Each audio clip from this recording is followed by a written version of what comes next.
Donc, je disais que quoi? Que le plaisir de la chair, je l'ai appelé comme ça, vous allez comprendre pourquoi. D'accord? Mais dans tous les cas, la plupart du temps, il est opposé à ce qui est, on va dire, l'aventure intellectuelle, la connaissance.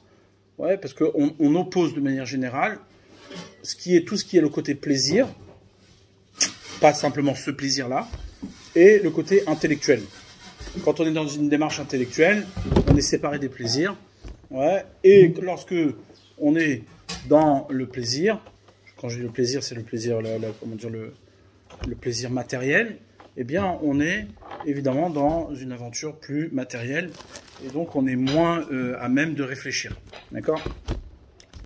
Ça, c'est quelque chose qui nous arrive au quotidien. Alors, pour notre génération, la plupart du temps, je vais dire les choses à l'envers, on ne réfléchit pas, d'accord? Parce qu'on est occupé à autre chose. Mais mais de temps en temps, on a des petits éclairs comme ça, des petits moments de réflexion qui nous permettent de réaliser où c'est qu'on se trouve. Maintenant, ce qui est intéressant, c'est quoi? C'est que dans la Torah, le lien qui existe entre un homme et une femme, d'accord? Quand je parle de ce lien-là, c'est un lien purement matériel, je ne parle pas d'un lien spirituel, purement matériel, est appelé dans la Torah connaissance. Ouais. Par exemple, lorsque Adam va avec sa femme Chava dans la Torah, c'est marqué Vayeda et Chava Ishto. Il a connu sa femme Chava. Et donc c'est un peu étonnant, c'est-à-dire il faudrait juste essayer de comprendre quel rapport il y a entre le fait d'aller avec sa femme et de connaître. Alors que c'est-à-dire cette yédia, cette connaissance-là, elle me dérange, je n'arrive pas à comprendre le lien. Ouais. Dans tous les cas, la Torah, elle pose qu'il y a bien un lien, d'accord, entre les deux. Donc il faut qu'on comprenne. Maintenant, je vais vous montrer un épisode qui lui est encore plus fou. C'est-à-dire la Torah, elle donne toujours des épisodes qui surprennent, et qui défient un petit peu nos précarés. Il y a un épisode où lorsque Lot qui était le neveu d'Abraham, va habiter à Sdom vers Amora. Sdom et Gomorre. Ces deux villes portent des noms qui sont, des noms très connus dans ce qui est la dérive des plaisirs corporels, mais c'est pas anodin. Il y a marqué là-bas, il y a marqué que Lot, il avait gardé des habitudes, des coutumes de chez Abraham, là où il avait été éduqué, là où il avait grandi. Et donc, il accueillait chez lui à la maison des invités. Il voulait faire ce qu'on appelle le chesed, la générosité avec les uns et les autres. Sauf que à Sdom, c'était purement interdit. C'était purement interdit. On n'avait pas le droit d'être généreux avec les autres. Pourquoi? Parce que c'était un signe de faiblesse. C'est un signe de faiblesse. Un homme qui n'est pas capable de s'assumer tout seul, c'est que quelque part, il défie, c'est-à-dire il fait honte à ce qui est la figure humaine, cet homme qui est capable de s'assumer.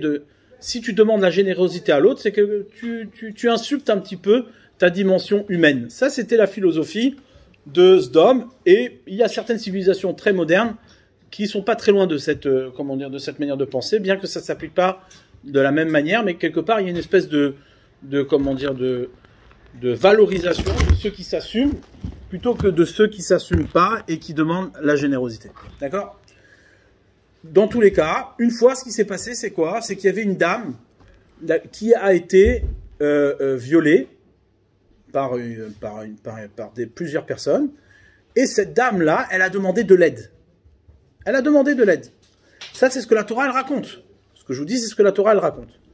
D'accord? Et elle a demandé de l'aide. Et les gens de Sdom, il la voit, cette femme-là qui demande de l'aide, il se dit, débrouille-toi, qu'est-ce qu'on a besoin de t'aider? Et comme elle a demandé de l'aide et qu'elle était en souffrance, qu'elle n'arrivait pas à se sortir de sa situation, qu'est-ce qui s'est passé? Ils l'ont tuée. Ils l'ont mis à mort. Ils l'ont mis à mort, pourquoi?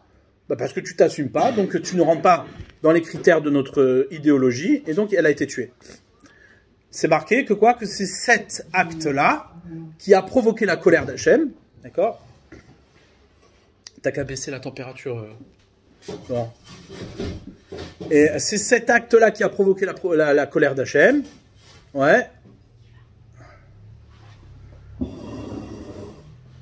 Et donc, c'est ce qui a amené les deux anges, les fameux deux anges, à arriver et à détruire Sodome vers moi. A été décrété qu'il fallait détruire Sodome.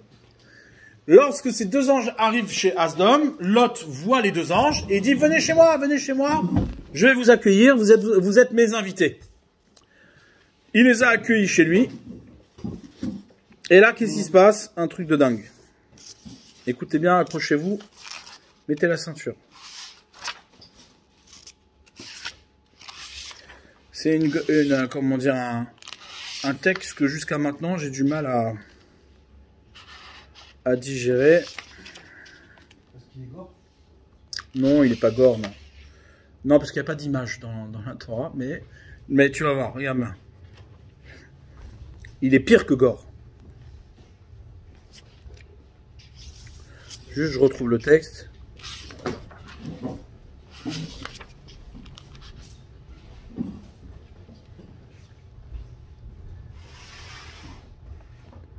Voilà. Donc Abraham négocie avec Dieu pour savoir s'il y a un minimum de 10 tzadikim dans cette ville. Mais comme il n'y en a pas 10, donc il décide de détruire cette ville. Et là, donc il accueille ses invités chez lui à la maison. Et il y a toute la ville qui se rassemble autour de la maison de Lot.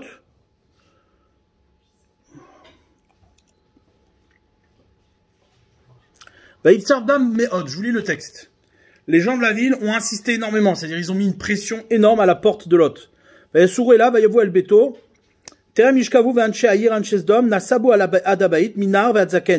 sont rassemblés autour de la maison depuis le plus jeune au plus vieux.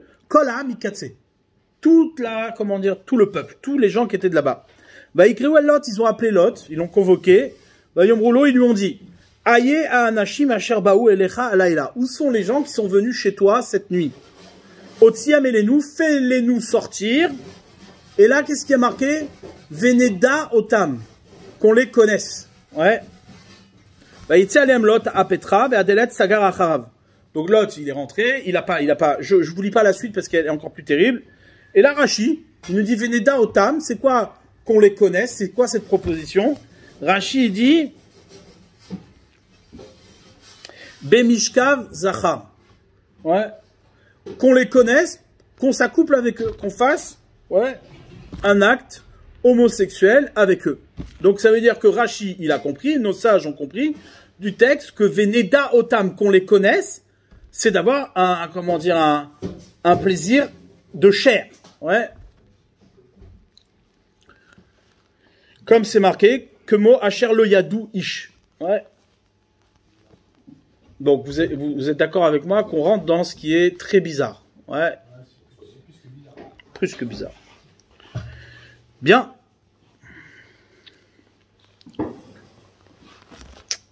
Et là, qu'est-ce qu'il dit Lot? Lot, il se dégonfle pas. Lot qui est père, qui a deux filles à la maison.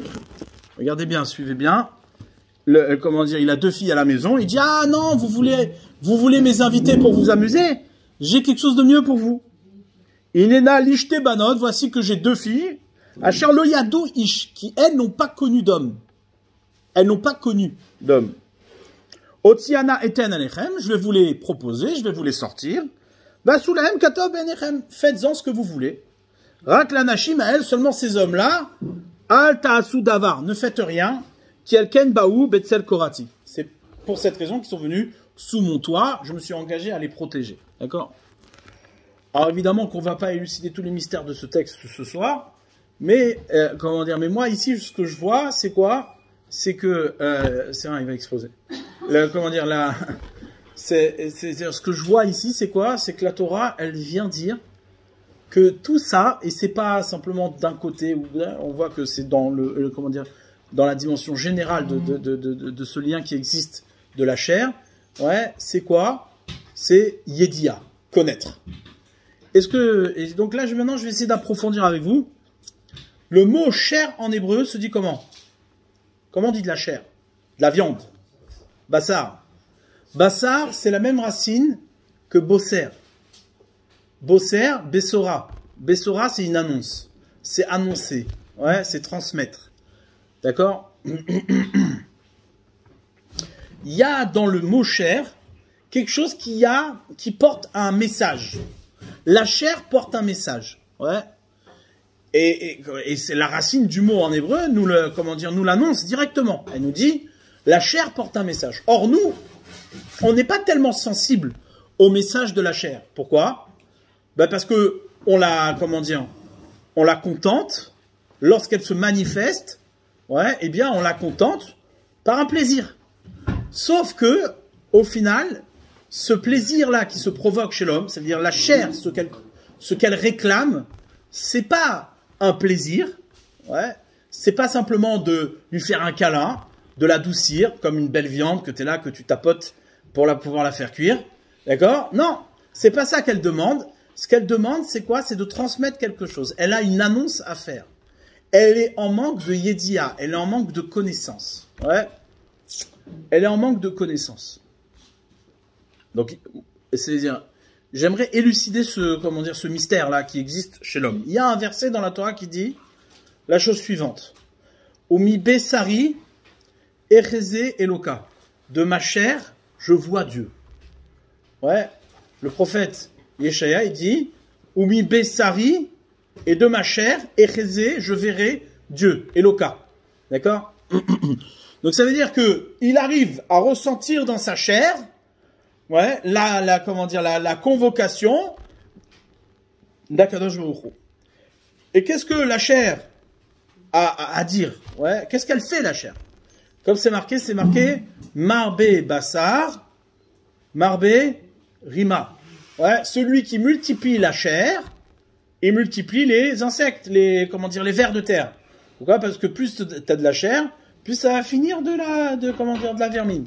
Mais ce qui est étonnant, c'est quoi? C'est que la Mishnah nous dit Marbe Bassar, celui qui multiplie la chair. Ce qui veut dire que quoi? Qu'il y a une chair qui, elle, celle qui n'est pas multipliée, ne devient pas des vers de terre. Celle qui est multipliée, c'est-à-dire celle qui est inutile et qui est, destinée au plaisir, celle qui n'est pas orientée ce vers quoi elle a été créée, alors là, ça s'appelle marbé bassar. Ouais, être marbé, multiplié, c'est investir sur quelque chose qui est inutile, parce que tu multiplies quelque chose que tu as déjà. Donc, dit la Mishnah, si tu multiplies ta chair plus que ce que tu en as, et plus qu'il en est nécessaire, eh bien, tu produis de la vermine, tu produis des vers de terre. Ça pourrit. Ouais. Par contre, une chair qui, elle, n'est pas multipliée, c'est-à-dire qu'elle est complètement orientée ce à quoi elle est destinée, c'est-à-dire elle est complètement utile, alors cette chair-là, elle n'est pas vouée à devenir de la vermine. Ouais. On voit ça, par exemple, on nous donne des enseignements qui nous disent que les tzadikim, leur chair ne pourrit pas. Ouais, même lorsqu'ils sont morts, leur chair est préservée. Alors, tu vois, pourquoi? Qu'est-ce qu'il y a de spécial? Ouais, il est sous la terre, on s'en fiche. Ouais, non, c'est que sa chair, étant donné que un tzaddik, toute sa vie, sa chair, elle a été orientée, ce pourquoi elle était créée, c'est-à-dire qu'il n'y a pas eu de ribouille, il n'y a pas eu de multiplication inutile de la chair, eh bien, elle est préservée. Pourquoi? Parce que c'est par essence. La chair ne peut pas disparaître. Ouais, parce que c'est elle qui est porteuse du message. Ouais, de la connaissance qui est enfermée chez l'homme. Et ça, c'est quelque chose qui est incroyable quand on y réfléchit 2 secondes. Ouais, essayez d'être attentif. Qu'est-ce qui réfléchit chez vous? Nous, on dit il y a l'âme. C'est vrai, il y a une âme. Mais pourquoi? Parce qu'on a beaucoup de mal à imaginer que le morceau de cerveau que l'on a, qui est rempli de chair, c'est de la chair, c'est de la bouillie. C'est-à-dire tu peux le prendre comme ça dans ta main, tu fais comme ça, tu le fais cuire au four. Ouais. Comment un morceau de chair peut être porteur de toute la réflexion que l'on peut avoir et de toute la connectivité, c'est-à-dire ce génie qu'il y a chez l'homme. Ouais. Comment c'est possible? Nous, quand on prend un animal, on le fait cuire. Ouais. On ne se pose pas toutes ces questions de savoir combien la chair elle est porteuse d'une intelligence et qu'elle produit de la vie, etc. Mais essaie d'être attentif. Regarde un œil. Qu'est-ce qui fait un œil? Un œil, c'est un morceau de chair. C'est un morceau de chair. Tu prends de la chair, tu peux le prendre comme ça. Et même des fois, il y en a qui le mangent, l'œil. Ouais. Pas l'œil de l'homme, ouais, l'œil des animaux, ouais, ou l'œil des poissons. Tu manges, tu gobes un œil comme ça. Ouais. Maintenant, cet œil-là, qu'est-ce qu'il fait? Il voit. Pas seulement il voit, mais en plus, il capte des informations. Et ces informations, à travers la chair, elles se transforment en quoi? En connaissance. Personne ne se pose la question comment ça marche. C'est un Pélé, c'est extraordinaire. C'est pas normal. Comment c'est possible qu'un morceau de chair qui finit dans ton assiette, il puisse être transmetteur d'une yédia, d'une connaissance, quelque chose qui est purement immatériel? C'est pas normal. Vous avez réfléchi à ça une fois? C'est incroyable. C'est incroyable. Ouais. Et t'as beau l'écrabouiller, tu peux pas essorer de la chair et trouver de l'intelligence. Ouais, ça sort pas. Ça sort pas comme ça. Ouais. Comment la chair, elle exprime tout ça? Comment Hachem, il a créé le monde? Ouais. Il a pris de la terre, il a mis comment dire, il a rassemblé. Il part Be'apav Nishmatrem. À l'origine, Hachem, il n'a pas créé la chair. C'est marqué, il a pris un morceau de terre, qu'il a rassemblé. Peu importe ce qu'il a fait, on sait pas, on n'est pas dans les détails, ouais. Mais il a pris un morceau de terre. Cette terre-là, qu'est-ce qu'il a fait? Il part Be'apav Nishmatrem. Il a insufflé dans ses narines, ouais, une âme de vie. Cette âme de vie-là, ouais, cette âme de vie, elle a transformé tout ce qui était le corps au préalable de ce qui pouvait porter la vie, ouais, elle l'a transformé en chair. L'âme de vie a transformé tout le corps en chair. Ouais. Et ce qui fait le lien entre l'âme et le corps, c'est quoi? C'est marqué dans la Torah, Adam ou Anefesh. C'est le sang. Le sang, c'est lui, c'est l'âme. C'est lui qui véhicule l'âme dans le corps. Alors, on dit, ouais, c'est ridicule. L'âme, c'est pas quelque chose. Mais est-ce que ça peut être plus ridicule que le fait que c'est ton cerveau qui réfléchit? Si le sang il circule pas, tu peux plus réfléchir. Comment? N'importe quoi. Même pire que ça. Quand la nourriture. Prenez quelque chose, vous mangez quelque chose. La nourriture, c'est quoi? C'est là-bas où l'âme se cache. Comment on arrive à continuer à entretenir la vie qui est dans notre corps? Il faut manger et boire. Il y a deux choses qui sont essentielles. Manger, boire et dormir. Ouais. Si tu dors pas, tu meurs. Et si tu manges pas, tu meurs. D'accord? Maintenant, quand tu manges, qu'est-ce qui se passe? Ta nourriture, elle se transforme en sang. Ouais, le sang, il entretient le corps, et c'est ce qui maintient le lien de l'âme avec le corps. Donc là, on a tout dit. Ouais, c'est-à-dire clairement, la chair, celle qui renferme le sang, celle qui capte le sang, ouais, en elle, cette chair-là, elle renferme une connaissance. C'est elle qui donne la possibilité à l'homme d'exprimer sa connaissance dans le monde et dans la matière. D'accord? C'est pour ça que la chair, Bassar, elle est appelée Bassar, parce qu'elle est bosseret. Elle transmet quelque chose. Elle a une annonce à faire. Ouais. Maintenant, cette annonce-là, Hachem, il est allé encore plus loin. Ouais. Et il a dit, toi, l'annonce que tu as en toi, elle va devenir une connaissance. C'est pas simplement que ton annonce, elle est là et on attend qu'il y ait une annonce. Pour qu'il y ait une annonce qui se concrétise, il faut qu'elle se marie avec un récepteur, avec quelqu'un qui reçoit ton annonce. Ouais. Quand c'est qu'il y a une véritable connaissance, c'est lorsqu'il y a un mariage. Et ça, c'est pas simplement un mariage entre un homme et une femme, mais c'est le mariage dans le monde, c'est-à-dire même dans la matière, c'est comme ça. Le monde, il a été composé de Zachar et Nekeva, masculin, féminin, plus et moins. Tout corps est composé d'un positif et d'un négatif. Il n'existe pas dans le monde une seule chose qui n'est pas composée d'un plus et d'un moins. C'est ce qui fait l'équilibre c'est ce qui fait que la matière s'équilibre lorsqu'elle fait la paix entre deux éléments. Ouais. Ouais. Maintenant, cette connaissance-là, c'est quoi la définition d'une connaissance qu'on appelle DA, Yedia. Ouais. Il y a ce qu'on appelle la Chokhma, la sagesse, et il y a ce qu'on appelle la Bina, la réflexion. D'accord? La sagesse, c'est quoi? C'est ce que j'apprends de l'autre. Un maître m'enseigne. Ouais, un maître, c'est pas forcément un maître en tant que tel, mais c'est un homme qui t'apprend quelque chose que tu ne connaissais pas et que tu ne pouvais pas savoir par toi-même. D'accord? Donc quelqu'un vient et te dit, voilà, je t'apprends que 1 et 1 font 2. D'accord? Ok. Non, ça, c'est une chokhma. C'est une sagesse, c'est un savoir, ce qu'on appelle. Après, il y a une réflexion. Une fois que quelqu'un t'a appris une connaissance que tu ne connaissais pas, qu'est-ce qui se passe? Tu fais une réflexion à partir de cette rochma, à partir de cette sagesse. Et donc, tu vas un peu plus loin. Tu dis, ah, si 1 et 1 font 2, donc ça veut dire quoi? Que 2 et 2, ça fait 4. Ouais. Et que je peux même multiplier les chiffres entre eux et obtenir des résultats qui sont déjà les conséquences d'une addition. D'accord? Très bien. Ça, c'est ce qu'on appelle la réflexion. Et après la réflexion, il y a ce qu'on appelle la yédia, la connaissance. La connaissance, c'est quoi? Écoutez bien ça parce que ça va répondre à toutes les questions que l'on peut avoir sur Matrix. Ouais. Matrix, qu'est-ce qui se passe? Il y a un gars, il est là. Ouais, ils sont tous attachés à une machine. Et comment dire, et je suis sûr que vous vous êtes posé cette question une fois, parce que moi je me la suis posée, je me suis dit, mais attends, peut-être que vraiment on est tous attachés à des machines, d'accord? Il y a quelqu'un derrière qui tapote et qui te donne ce que tu as besoin, tes émotions, ton décor, bref, tu évolues dans un monde complètement imaginaire, ouais. Et il y en a un qui s'était posé cette question bien avant, d'accord? Et c'était Descartes, il a dit, mais qui a dit que j'existais? Je suis pas sûr. Peut-être que non, peut-être que oui, d'accord? Donc lui, il était Matrix déjà avant, ouais. Maintenant, qu'est-ce qui se passe? Quelle est la définition de la connaissance? Quelle est la définition de la connaissance?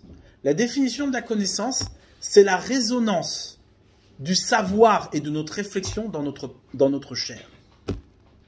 Lorsque tu connais véritablement quelque chose, ça reste pas simplement un savoir intellectuel, ça reste pas simplement une donnée, mais c'est que ce savoir-là devient pour toi existentiel et qu'il crée des émotions chez toi.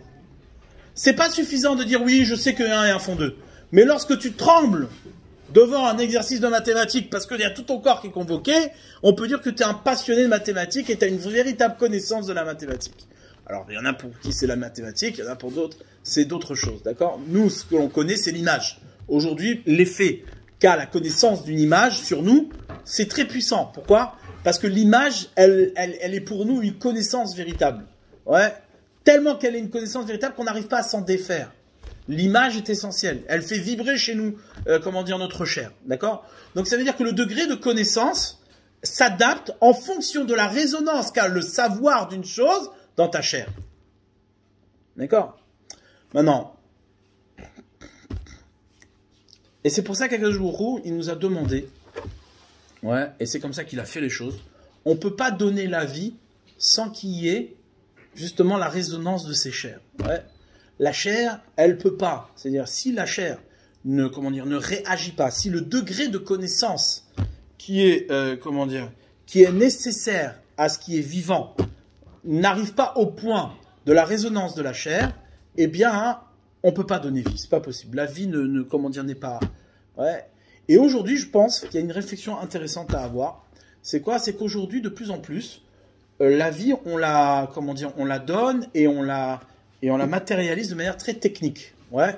Parfois de manière nécessaire, parce qu'il y a des gens qui peuvent malheureusement pas, passer par le plaisir de la chair pour pouvoir accéder à la vie, donner la vie, mais parfois, aujourd'hui, de plus en plus, de manière très technique. C'est beaucoup plus facile, ça peut être même utile pour ceux qui ne peuvent pas avoir d'enfants pour des raisons qui sont autres que des problèmes, on va dire, purement objectifs. D'accord? Et qu'est-ce qui se passe? Nos sages nous disent, écoutez bien ce que je vous dis, nos sages nous disent que quoi? Que lorsque un homme et une femme n'ont pas d'amour dans leur rencontre, charnelle, eh bien l'enfant, son degré de connaissance sera moindre. Il sera affaibli. Plus l'amour est grand, plus le désir de la chair est grand, plus la connaissance et l'intelligence de l'enfant est grand. Alors je vais me dire, bah, n'importe quoi. Mais en vérité, quand il réfléchit, avec toutes les bases que l'on a données, et avec toutes les définitions que l'on a données, c'est une évidence. Il n'y a même pas de question. Plus la chair résonne de manière authentique, plus la connaissance est grande. Maintenant, lorsque la chair, elle résonne de manière, intéressée, détournée, elle résonne pour des futilités, eh bien, plus ta connaissance est faible. D'accord? C'est pour ça que le Yetzer Hara diminue, affaiblit notre connaissance. plus l'homme il est attiré par des choses qui sont, comment dire, purement de l'ordre du Yetzer Hara, plus il détourne la chair à une résonance qui est une résonance de marbé bassa, d'une multiplication de la chair. Ouais. Et là, qu'est-ce qu'on produit? On produit rima, on produit des vers, c'est-à-dire l'inverse même de la vie. L'inverse même de la vie. Ouais. Pourquoi je vous parle de ça? D'abord, premièrement, parce que je pense que c'est un sujet qui est capital dans notre génération et qu'on ne vous parle pas souvent de ça. Ouais. Mais en plus de ça, cette semaine, on va lire la paracha de Pinchas. Pinchas, c'était qui? C'était un personnage particulier. Pinchas ben Elazar ben Aaron HaKohen. Pinchas, c'était le fils d'Elazar, qui était lui-même le fils de Aaron HaKohen. Ce qui fait de Pinchas le petit-fils de Aaron. Ouais. Maintenant, ce Pinchas-là, qu'est-ce qui s'est passé? Il y a eu, à un moment donné, un monsieur qui s'appelait Bilham. Bilham, qui était le grand prophète des nations. Le grand prophète des nations arrive et il a été, employé à maudire le peuple d'Israël. Seulement, lorsqu'il arrive devant le peuple d'Israël, pour le maudire, qu'est-ce qui se passe? On ne peut pas le maudire. À chaque fois qu'il sortait une malédiction de sa bouche, sa malédiction se transformait en bénédiction. Pourquoi? Parce que qui Baruch Hu, ce peuple-là, il est béni, on ne peut pas le toucher. Il est béni. Il est béni, on ne peut pas. D'accord? Maintenant, dans tous les sens, il a essayé, ça n'a pas marché. Qu'est-ce qui s'est passé à la fin? À la fin, il a dit, Bilam, écoute, moi je ne peux pas maudire ce peuple-là, puisque Dieu ne veut pas le laisser maudire, mais j'ai un conseil à te donner. Ouais, et l'Okehem Shel Elu, Sonezima. Le Dieu de ce peuple-là déteste la perversion. Quand on parle de perversion, on parle de quoi? On parle de la perversion de la chair. Ouais. On ne parle pas de la perversion de l'esprit, on parle de la perversion de la chair. La chair est détournée à un destin qui n'était pas le sien. D'accord? Et qu'est-ce qui se passe? Et Balak, il a compris le conseil de Bilam, il a envoyé des femmes de Moab séduire les enfants d'Israël, entre autres, en particulier, la tribu de Shimon. Et qu'est-ce qui s'est passé? Ils sont partis avec ces femmes-là, et en partant avec ces femmes-là, ils ont fait l'idolâtrie. Et là, une épidémie s'est abattue sur le clan d'Israël, et toutes les malédictions de Bilam, qui n'ont pas pu être des bénédictions, mais qui sont devenues des bénédictions, se sont retransformées en malédictions. C'est-à-dire que pour pouvoir atteindre le peuple d'Israël, ouais, il faut lui pervertir sa chair. Et une fois que tu as perverti sa chair, tu pervertis sa connaissance. Ouais, c'est ça qui est marqué. Velo taturu achare levavrem ve'achare enechem. Ouais, les deux marchent ensemble. Tu ne te laisseras pas aller après ton cœur et après tes yeux. Ouais, un c'est la perversion, l'autre c'est la avodazara. Pourquoi? Parce que lorsque tu pervertis ta chair, tu finis par être idolâtre. La perversion de la chair, c'est une perversion qui pervertit au final notre connaissance. D'où l'importance, les amis, et c'est pas pour rien que la Torah insiste beaucoup dessus. Nous, on pense à chaque fois, ah oui, c'est du racisme, c'est pas bien, et pourquoi, c'est l'amour, ouais. Lorsque la chair rencontre une autre chair, sa connaissance se définit. C'est pour ça que le mariage mixte dans la Torah n'est pas acceptable. Pas parce qu'on n'aime pas les autres, mais parce que tout simplement, le degré de connaissance n'est plus le même. Notre connaissance est différente. Ce à quoi tu destines ta chair, c'est ce qui va définir ton degré de connaissance. Donc tu ne peux pas connaître Dieu dans l'exigence de ce qui est la Torah et les mitzvot si ton plaisir charnel, même s'il se fait dans la manière la plus noble qu'il soit, se fait avec un non-juif ou une non-juive. D'accord? Ça, c'est une des raisons, c'est une des choses qui explique les choses de manière évidente. C'est-à-dire, quand on réfléchit, quand on a un petit peu de chorma, de sagesse, et qu'on comprend comment les choses, elles fonctionnent, alors ça ne peut pas être autrement. Et c'est là la négligence que l'on a.